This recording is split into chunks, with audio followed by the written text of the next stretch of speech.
3. ตอนการพอกหุ่นการพอกหุ่นเป็นขั้นตอนที่สำคัญในการทำเสิร์ชและทรงของเสิร์ชให้ได้รูปทรงตามหุ่นที่ต้องการและต้องไม่ยุบแล้วจึงค่อยนำไปผึ่งให้แห้งสนิทซึ่งอาจจะใช้เวลา 3-5 วันก่อนจะนำไปถอดหุ่นการพอกหุ่นเป็นขั้นตอนที่สำคัญในการทำเสิร์ชหุ่นคือการนำกระดาษสาติดด้วยแป้งเปียกนำมาซ้อนทับกันหลายๆชั้น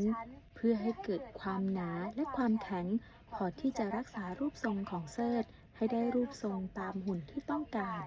3-5 วันก่อนจะนำไปถอดหุ่น